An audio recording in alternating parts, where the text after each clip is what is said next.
August 7th, 1944. A road 2 miles east of Mortain, France. 4 men crouched behind a Flak Vierling 38, 4 20mm barrels mounted on the bed of a half-track, and listened. The sound came from the west. Radial engines, low, getting louder. American. The gunner's hands rested on the traverse handles. His loader held a fresh magazine. The weapon could fire over 400 rounds a minute. It was designed for this exact moment.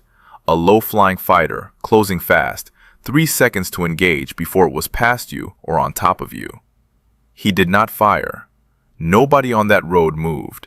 Not the tank crews buttoned inside their panzers, not the drivers sitting in ammunition trucks that had been stuck in place since before dawn, first by fog, then by something worse. The fog had lifted an hour ago. Now the sky was open, and the sky did not belong to them. 2 P-47 Thunderbolts came across at maybe 300 feet. The Flak crew watched them bank to the southeast, toward the tail of the column, and begin to descend. Somewhere behind, 400 meters, maybe less, another crew opened fire.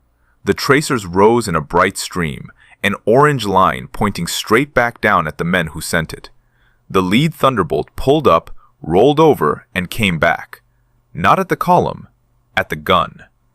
8 heavy machine guns converged on one point, the muzzle flash of a weapon trying to kill the pilot. That crew was dead before their magazine ran dry. And the crew that stayed quiet, the 4 men who kept their hands still while every instinct screamed at them to fire, survived. They survived by doing nothing, by betraying every hour of training they had ever received. This is the question at the center of this story. How did the most powerful anti-aircraft force ever assembled reach a point where its own gunners were afraid to shoot? Not for lack of courage, not for lack of weapons or ammunition, but because the Americans had built something that turned the act of defending yourself into the fastest way to die. If this story of what American fighter pilots did over the skies of France speaks to you, a like and subscribe helps it reach the people who care about what happened and why it mattered.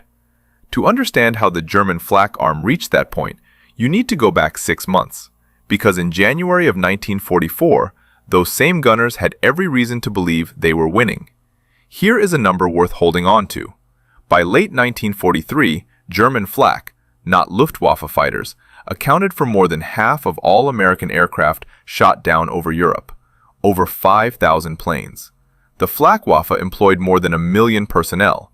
It consumed nearly a quarter of Germany's entire war production, more than the submarine fleet, more than the V-weapons program. And it was improving. Heavier guns, better fire control radar, computing gun sights that could predict where a bomber would be 2 seconds from now and place a shell there waiting for it. The gunners had every reason for confidence. American bombers came at 25,000 feet, predictable, slow, locked on their bomb runs, unable to weave. You calculated the altitude, set the time fuse, fired, and the shell exploded inside the formation. You didn't need a direct hit.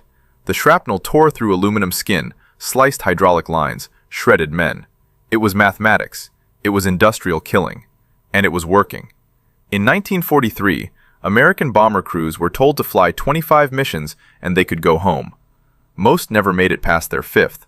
Flight surgeons reported tremors, insomnia, blurred vision, weight loss, men broken by the knowledge that every time they flew into German airspace, the Flak would be waiting, and there was nothing to do but hold formation and take it.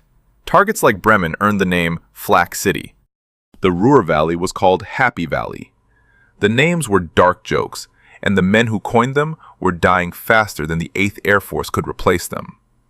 But every calculation the Flak-Waffe had ever made, every tactic, every weapon, every crew drill, rested on one assumption, that the enemy would always come from above. High, slow, predictable. What shattered that assumption didn't start with a new airplane or a secret weapon. It started with an order. In January 1944, Lieutenant General Jimmy Doolittle took command of the 8th Air Force, and the first thing he did was unchain the fighters. Stop orbiting the bombers, he told his pilots. Go ahead, go low. Hunt the Luftwaffe wherever it lives, in the air, on the airfields, along the supply roads.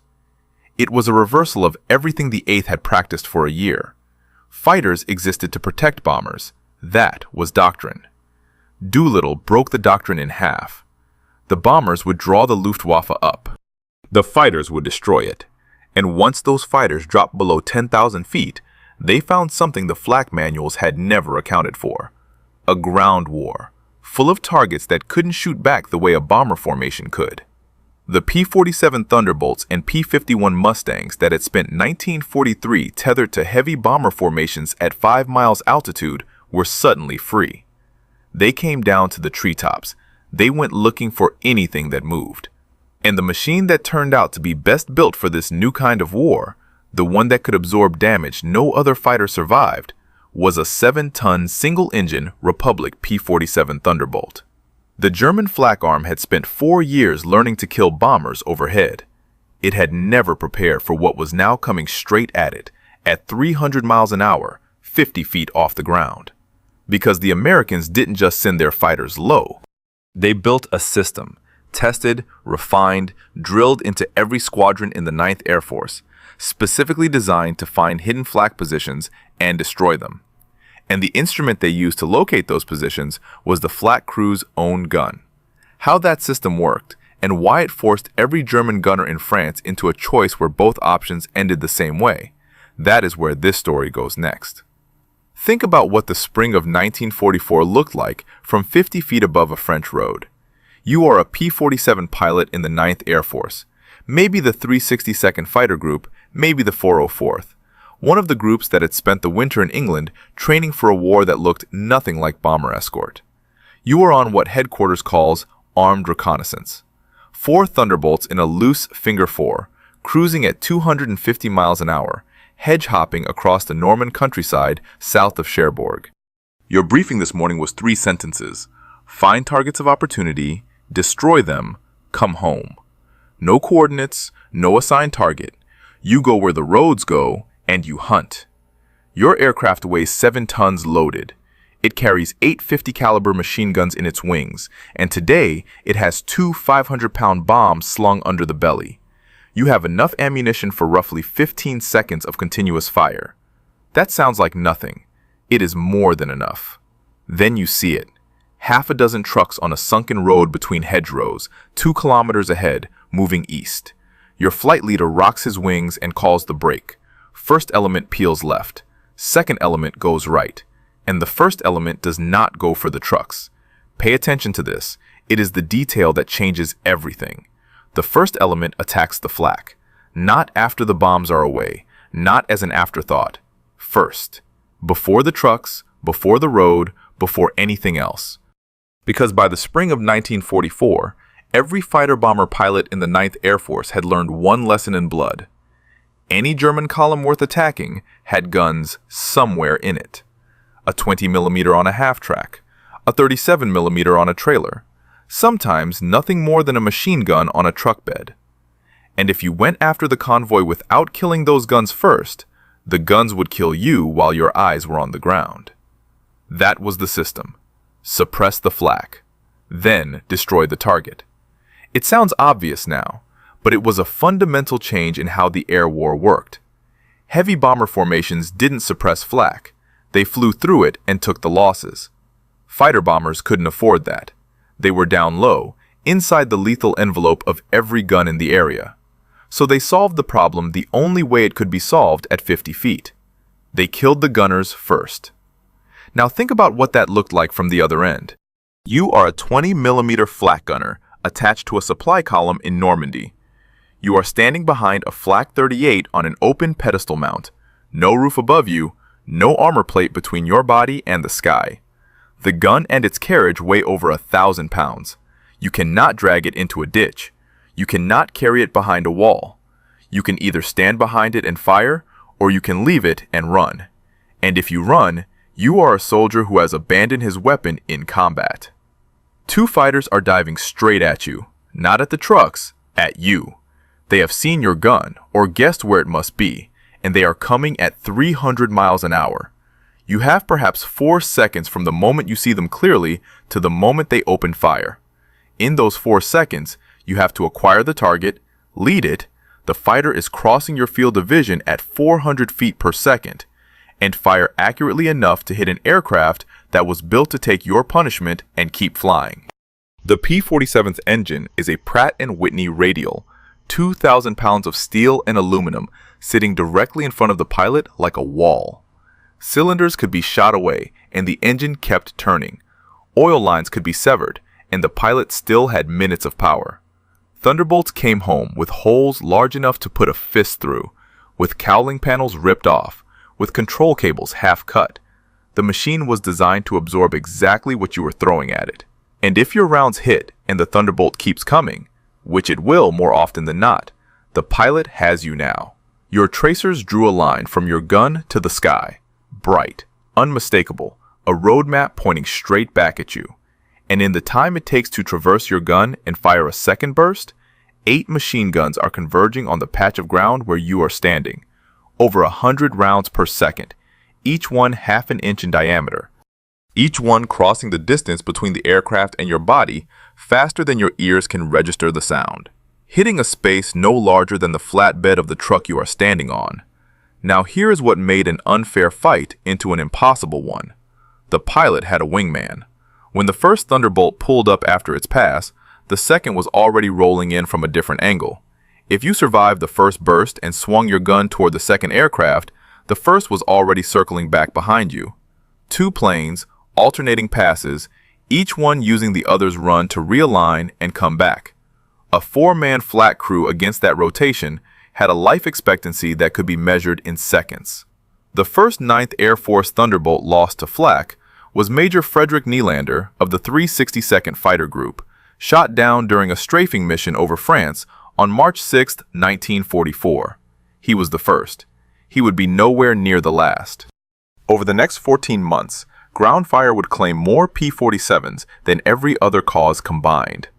But for every Thunderbolt the guns brought down, the Flak arm paid a price nobody in Berlin had budgeted for. The weapons that were supposed to protect German columns were becoming the most dangerous things in them, because every time they fired, they showed the enemy exactly where to aim next. The Flak arm had been designed for a war fought at 25,000 feet. Now the war was at treetop level, and the enemy was shooting back. But the German military was not slow. It had fought low-level attackers before. Soviet Sturmovix had been strafing German positions on the Eastern Front since 1941. And the men who had survived that war brought lessons with them to France. Lessons about concealment, about patience, about letting the enemy come close before you reveal yourself. In the spring of 1944, German Flak commanders began laying traps that American fighter pilots had never seen and were not expecting. What those traps looked like and what they cost the men who flew into them, that comes next. The German Flak arm had a name for what came next. They called it a Flakfalle, a flak trap. Here is how one version worked. A stretch of road, straight, exposed, no hedgerows close enough to conceal a gun. 3 German trucks moving slowly along it in broad daylight, spaced out, unhurried. To a Thunderbolt pilot scanning from 1,000 feet, this looked like a gift. Soft-skinned vehicles, no visible escort, a clean approach from either end. But the road had been prepared. Every 50 feet along both shoulders, foxholes had been dug, shallow, invisible from the air. Set back 100 meters on each side, hidden in the tree lines, sat 20mm guns, camouflage netting over the barrels. Crews behind loaded weapons, under strict orders, do not fire until the fighters commit their dive. The P-47 flight leader called the attack. First element rolled in on the trucks.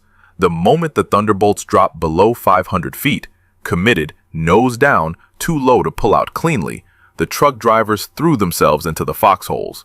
And the hidden guns opened up from both sides. Crossfire, point blank, tracers converging on aircraft that were locked into their dive angle and couldn't climb out of the kill zone fast enough.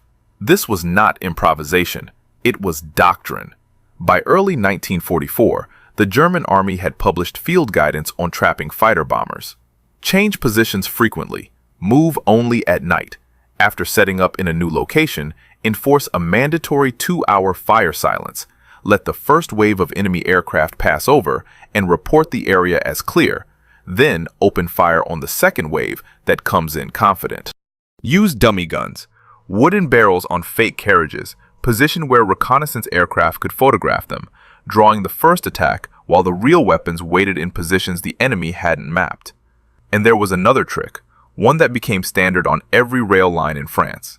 Flak guns mounted on freight cars, both 20mm and 37mm, tucked into the middle of supply trains, invisible until the locomotive was already burning, and the Thunderbolts came back around for a second pass.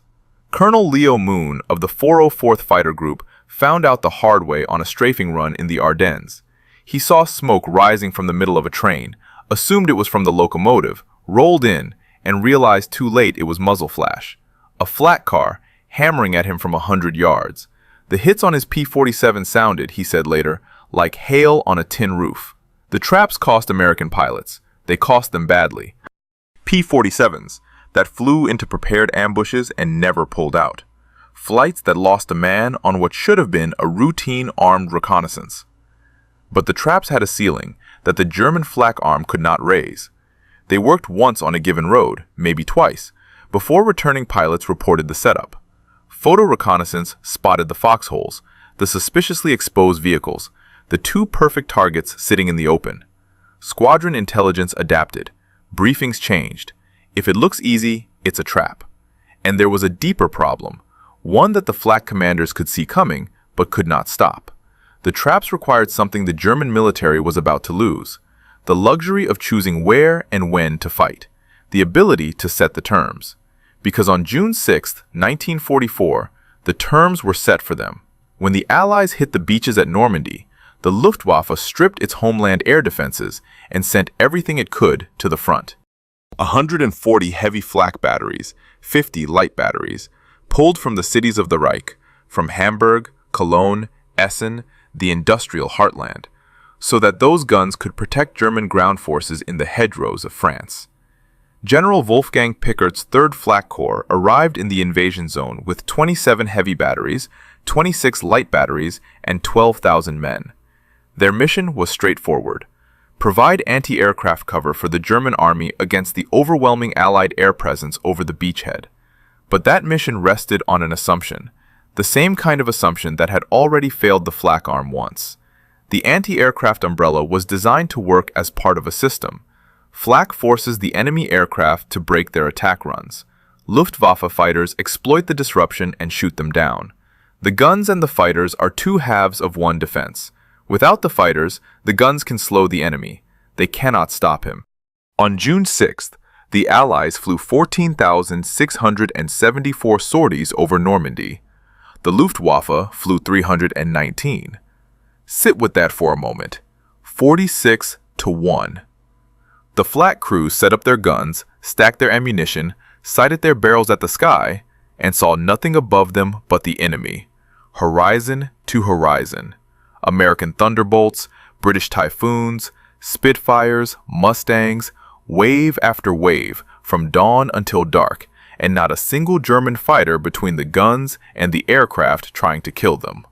The other half of the system simply did not exist. The joke that spread through the German ranks that summer said it all. If you see the aircraft in daytime, it is American. If you hear it at night, it is British. And if you see nothing and hear nothing, that is the Luftwaffe. It was not a joke, it was a diagnosis. Because what the American 9th Air Force did with that empty sky, the way it used total air dominance to turn the flak gunners' world into something no training manual had prepared them for, that is where this story stops being about a weapon and becomes the story of a system that broke men. Sometime before the breakout at St. Lo, Brigadier General Elwood Quesada walked into Omar Bradley's command post in Normandy, separated from his own headquarters by a single hedgerow, and offered a deal. Bradley had a problem. He needed to concentrate his armor for the breakout, but a massed tank column on a narrow Norman road was a target for every German gun in range. Quesada told him, "Mass the tanks. I will put one of my fighter pilots in the lead Sherman with a VHF radio tuned to the Thunderbolt frequency. My P-47s will fly over that column from the moment it moves until the sun goes down. The pilot in the tank talks directly to the pilots in the air. When the column hits a crossroads, The aircraft are already overhead. If there is a gun position, a dug-in tank, a machine gun nest, the Thunderbolts destroy it before the first Sherman gets there. Bradley agreed. 2 Shermans were driven to Quesada's headquarters for modification. The radios were installed. By the end of July 1944, armored column cover was standard procedure for the entire 12th Army Group. Think about what that meant for the men on the other side of the hedgerow. Before Quesada's system, fighter bombers were a threat that came and went. A flight of Thunderbolts would appear, make 2 or 3 passes, then move on. You could time it. You could plan around it. You could set a trap because you knew the aircraft had somewhere else to be. Under the new system, the aircraft didn't leave. From sunrise to sunset, there were P-47s orbiting above every major American advance. Not transiting, not looking for targets somewhere else. Stationed there, circling. Watching every road, every tree line, every hedgerow junction. And the moment something on the ground moved, or fired, or showed a muzzle flash, a pilot in a Sherman half a mile behind the front radioed 2 sentences, and the Thunderbolts were diving. The German word for what this created was Jabotod, death by fighter bomber.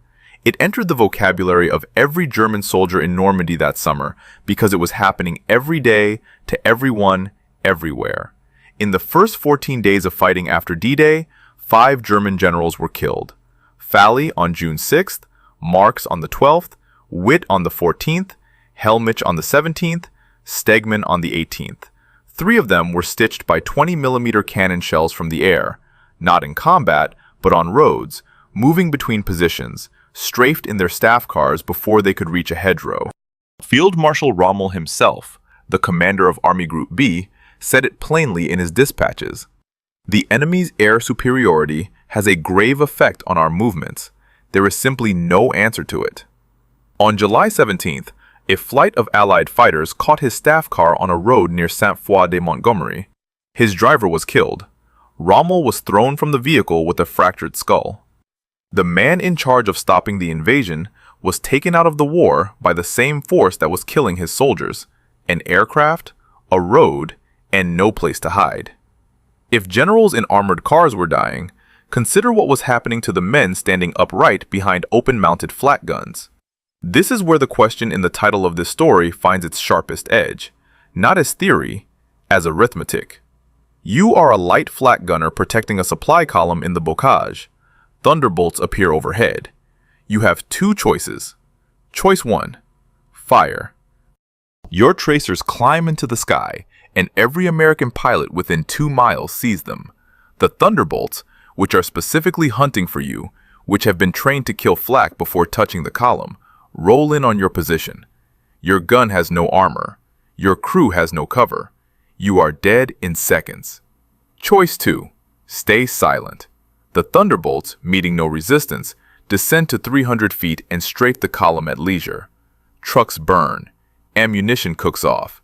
Men die in the road. The supplies your division needed to hold its line never arrive. Your commanding officer wants to know why the flak gun did not engage. Fire and die. Or stay quiet and watch everything around you burn. Those were the choices, and by the end of June 1944, every flak crew in Normandy understood them. But the damage went deeper than any single engagement, because the American system didn't just kill the crew that fired, it taught every crew nearby not to fire next time. When a 20mm opened up and a Thunderbolt destroyed it, the crews in neighboring positions saw what happened. They heard the 50 caliber rounds hitting metal and earth. They saw what was left. And the next time aircraft appeared, they hesitated. Some held fire. Some fired late, after the first pass, when the aircraft were already climbing away. Some didn't fire at all. The silence spread, and as it spread, it fed itself. Fewer guns firing meant the Thunderbolts could fly lower, slower, with more time to search for targets. Lower altitude meant better accuracy. Better accuracy meant the next gun that opened up was even less likely to survive, which made the next crew even less likely to try. A spiral. Each silent gun making the sky safer for the Americans. Each safer sky producing more silence on the ground. The flak arm was being strangled by its own rational self-preservation. The German high command could see the spiral. Reports from Normandy described gun crews refusing to engage, positions abandoned, anti-aircraft weapons found intact with full ammunition, untouched, unfired, left behind by men who had decided that operating them was suicide. And in the summer of 1944, Berlin authorized the only response it could think of. Not better training, not harsher discipline, something physical. A steel shell between the crew and the sky. It was called the Flak Panzer, an anti-aircraft gun mounted on the hull of a Panzer IV tank, with an armored turret to protect the crew. And the race to build enough of them in time is one of the quietest and most revealing failures of the German war machine. What the Flak Panzer was supposed to fix, why it couldn't, and what its story tells you about the real reason the flak arm was dying, that is the next part. In the early summer of 1944, a new vehicle began appearing in the anti-aircraft platoons of German panzer divisions in France. The men who climbed onto it for the first time felt something they had not felt in weeks: hope. It was a Panzer IV hull, the same chassis as the standard medium tank, with the turret removed and replaced by an octagonal steel box, open at the top, housing 4 20mm guns on a single rotating mount. The Flak 38, the same weapon that had been dying on open half-tracks in unprotected trailers, now sat behind 25mm of armor plate. The crew stood inside the turret, surrounded by steel on every side. For the first time since the air war came down to the hedgerows, a German flak gunner could fire at an American fighter without standing naked in the open. The soldiers called it the Wirbelwind, whirlwind. It could traverse a full 360 degrees. Its 4 barrels put out over 1,700 rounds per minute. From inside that steel octagon, a crew could engage a diving thunderbolt without their tracers lighting up their own bodies for the pilot's guns. On paper, it was everything the flak arm needed. But look closer. The turret had no roof. It couldn't.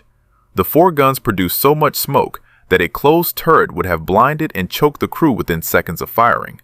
The armor protected against strafing from the sides, but not from directly above. A thunderbolt pulling into a steep dive could pour fire through the open top. The very quality that made the weapon effective, its rate of fire, its volume of smoke, was the reason the men inside could never be fully enclosed. The design defeated itself at the point where it mattered most. And that was not the worst of it. Here is a number. Hold it against everything you have heard so far. Roughly 100 whirlwinds were produced during the entire war. Not per month, not for Normandy. 100 total, from the first vehicle to the last. Now set that against what was in the sky above them.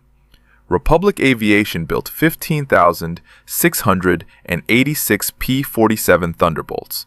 By August of 1944, the 9th Air Force alone had 18 fighter-bomber groups operating from airfields on the continent, each one flying dozens of sorties a day. Against that, the entire German Flak Panzer program, every Wirbelwind, every Mobilwagen, every Ostwind, every variant that rolled off every line, produced fewer than 550 vehicles. For all theaters, East and West combined. 550 armored flak vehicles for the whole war, against more than 15,000 of the single aircraft type they were built to fight. The reason was as simple as it was inescapable. Every Wirbelwind required a Panzer IV hull, the same hull needed for the medium tanks that every panzer division was begging for. The same hull used for assault guns, for tank destroyers, for every armored vehicle the German army couldn't survive without. Every Flak Panzer that left the factory was one fewer tank sent to a division already fighting under strength. And the Panzer IV production line was already falling short of demand for tanks alone. Generaloberst Heinz Guderian, Inspector General of Armored Troops, had ordered the Flak Panzer program in early 1944 because he could see the slaughter coming. But the program competed with everything. Steel competed with steel. Machine tools competed with machine tools. Skilled labor competed with skilled labor. And every priority was more urgent than the last. The Wirbelwind was not designed by Krupp or Rheinmetall or any of Germany's great armaments firms. It was designed by a small army workshop in Silesia called Ostbau Sagan. That single detail tells you more about the state of German war production in 1944 than any chart or statistic. The German army's answer to its most desperate tactical problem, the systematic destruction of its anti-aircraft crews by American fighters, was being assembled by a workshop, not a factory, by technicians, not an assembly line, by hand, in a shed, in a province that would be overrun by the Soviets within a year. This is where the story changes shape, because it stops being about guns and starts being about systems. The Americans never needed an armored anti-aircraft vehicle. They never needed to wrap their pilots in steel because their pilots were already protected by something more powerful: scale. If a thunderbolt went down over Normandy, another arrived from the depot by morning. If a squadron lost 3 aircraft in a week, 3 replacements came off the transport ship at Cherbourg while the ground crews were still patching the runway. Republic's factory on Long Island was pushing finished P-47s out the door at a pace the entire German aviation industry could not approach. The German Flak arm was trying to solve a problem of survival, how to keep its crews alive long enough to do their jobs. The American air arm had solved the same category of problem years earlier, at the industrial level, by producing machines in such quantity that the loss of any one of them was absorbed without breaking stride. Germany was building armor to protect men. America was building aircraft to replace losses. One approach required skilled workers hand-fitting turrets in a Silesian workshop. The other required a factory in Long Island running 3 shifts. It was not a contest. It was not even a race. It was 2 systems operating at different orders of magnitude, and the smaller one was running out of time. Because the morning was coming, August 7th, 1944, when the fog over Mortain would lift and the sky would fill with thunderbolts, and the German flak crews would face the sum of everything this story has been building toward. The moment when the arithmetic stopped being abstract and became a road full of burning vehicles and men who could not fire back. What happened that morning, and why it became the breaking point, that is next. The order came from a concrete bunker in East Prussia, 1,000 miles from the nearest hedgerow. On August 2nd, 1944, Adolf Hitler directed 4 panzer divisions to attack westward through the town of Mortain toward the coast at Avranches, 30 miles away. The objective was to cut the corridor connecting Patton's Third Army to the rest of the Allied force, split the Americans in 2, reverse the breakout, save Normandy. The force assembled for Operation Lüttich was formidable on paper. The 2nd Panzer Division, the 1st SS Panzer Division Leibstandarte Adolf Hitler, the 2nd SS Das Reich, the 116th Panzer. Roughly 300 tanks and assault guns, plus whatever infantry could be pulled from a front that was already too thin. And with them, embedded in the columns, riding on half-tracks, towed behind trucks, the light flak batteries assigned to keep the sky clear over the advance. Those flak crews had been given one assurance that mattered more than ammunition or gun sights. 300 Luftwaffe fighters would cover the attack. For the first time in months, the panzers would move under a German sky. The attack jumped off after midnight on August 7th. Under darkness and thick morning fog, the columns pushed west. The 2nd Panzer reached the outskirts of Mortain. The 2nd SS surrounded elements of the American 30th Infantry Division on Hill 317, east of town. For a few hours in the dark, under a low gray ceiling that hid everything from the air, it felt like the old Wehrmacht. Armor moving fast, the enemy off balance, the initiative seized. But the fog was not a tactic, it was alone, and everything the German force had, every tank, every truck, every flak gun, depended on the sky staying closed. What the German commanders did not know was that Bletchley Park had already broken the plan. The 2nd Panzer had requested air support by radio on August 6th.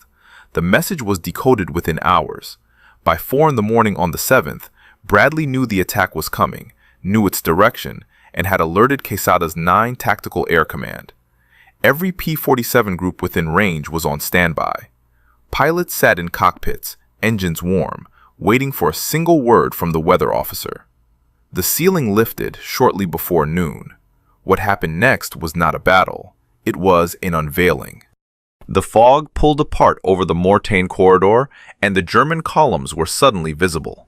Tanks, half-tracks, ammunition trucks, horse-drawn guns, supply wagons, all of it packed nose to tail on narrow roads between hedgerows with no room to turn and nowhere to scatter.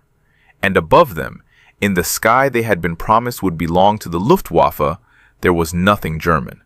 Not a single fighter. Of the 300 aircraft guaranteed for the operation, not one reached the battlefield. They had been intercepted, grounded by fuel shortages, or simply unable to penetrate the wall of Allied air patrols between their airfields and Mortagne. The Flak crews riding with those columns looked up and understood. There was no umbrella. There was no other half of the system. There was only them. Men behind open-mounted guns on a road jammed with vehicles they could not leave, under a sky that belonged entirely to the enemy. 9 TAC launched everything it had.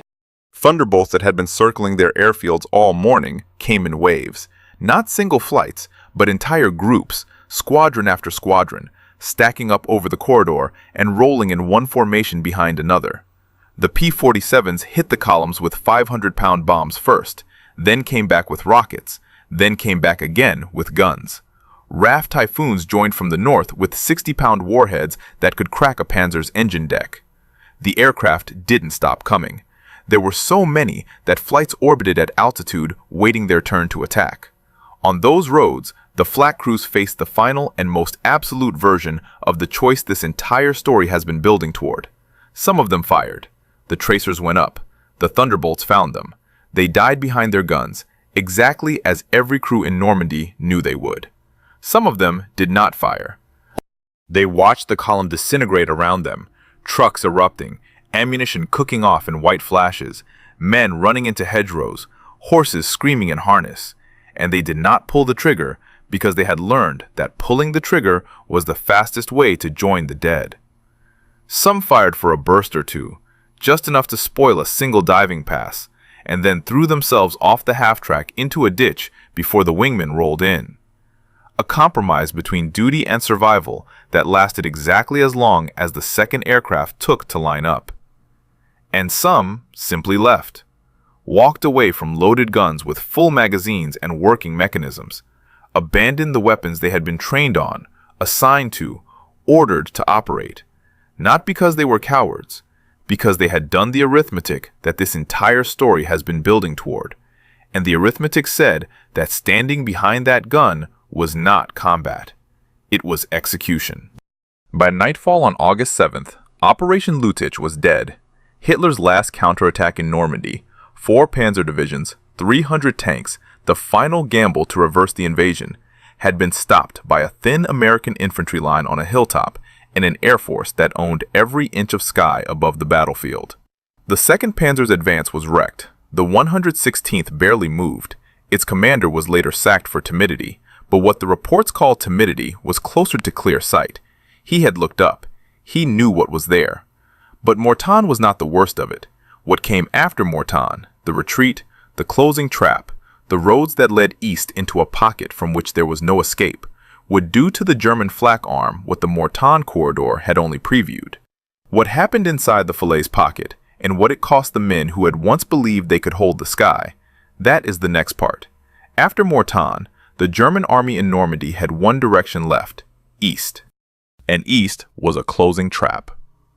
By August 12th, American forces sweeping up from the south and British and Canadian forces grinding down from the north were shutting a steel door around the German 7th Army and the 5th Panzer Army.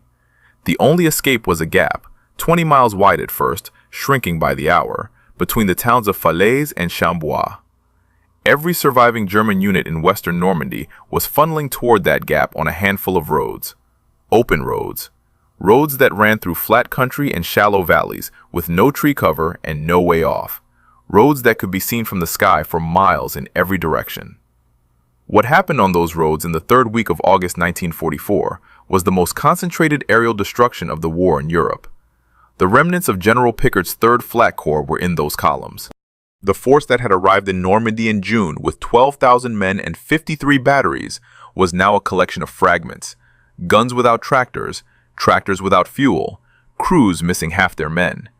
They retreated on the same roads as the panzers and the infantry and the horse-drawn supply trains, squeezed between burning half-tracks and overturned wagons, crawling east at walking pace, under a sky that had not held a German aircraft in weeks. The Thunderbolts and Typhoons worked the pocket from the outside in. They destroyed the vehicles at the head of each column first, blocking the road, then worked backward through the pileup. Trucks stacked up behind the burning wreckage. The pilots came back and hit the pileup. More wreckage. More vehicles stopped behind it. Another pass. The roads became not battlefields, but corridors of destruction, layers of burned steel and dead horses and scattered ammunition and bodies in the ditches and in the fields on both sides, where men had run from their vehicles and been caught in the open. Among the debris, the weapons that had been built to prevent exactly this sat silent.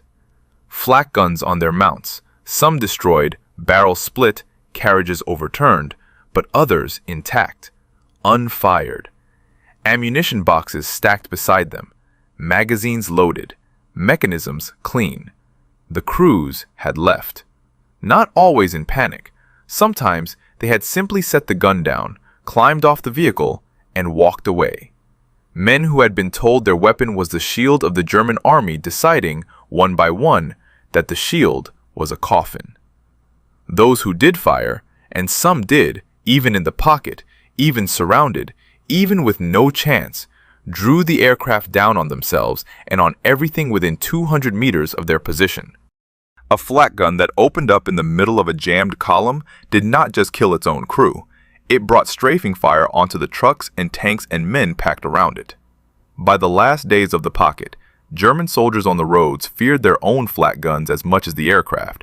An active gun was a magnet for destruction. The safest place to be was far away from it. The Falaise pocket closed on August 21st. When Allied troops walked the roads afterward, the scale of what had happened was difficult to process. Destroyed vehicles stretched for miles. The fields were carpeted with equipment, helmets, rifles, gas masks, mess kits, the personal debris of an army that had ceased to exist as an organized force. And scattered throughout it, the remains of what had once been the most powerful tactical anti-aircraft force ever assembled. 3rd Flak Corps, the unit that had entered Normandy with batteries stripped from the cities of the Reich, that had been reinforced again and again as the fighting consumed its crews, was effectively finished. Not withdrawn, not reorganized, destroyed on roads it could not leave, under a sky it could not contest. What came afterward was the last layer. The trained crews were gone, killed, captured, or scattered across France in fragments too small to reconstitute. The men who filled the empty gun positions in the fall and winter of 1944 were not replacements in any real sense. They were factory workers pulled from production lines and given days of training instead of weeks. They were schoolboys, 15 and 16 years old, drafted under the Luftwaffe program and assigned to weapons they barely understood. They were older men from rear area depots, foreign laborers, in some units, prisoners of war.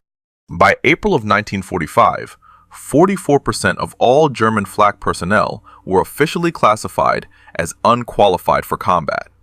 Nearly half the people aiming anti-aircraft guns at the sky over the Reich were not trained soldiers. They were the last bodies the system could find. So here is the answer to the question in the title of this story. All of it, stacked together. German flak crews were afraid to fire at American fighters because every layer of their world had failed at once. Because the P-47 carried 8 heavy machine guns that could kill an exposed crew in a single pass. Because the Americans had built a tactical system that used the crew's own tracers to locate and destroy them. Because the Luftwaffe, the other half of the air defense, was gone, and no one was coming to fill the empty sky. Because Germany could assemble 550 armored flak vehicles, while America produced 15,000 of the single aircraft type they were meant to stop. Because every crew that fired and died taught the neighboring crews to stay silent, and the silent made the Thunderbolts safer, and the safer Thunderbolts made more crews go silent, a spiral with no bottom.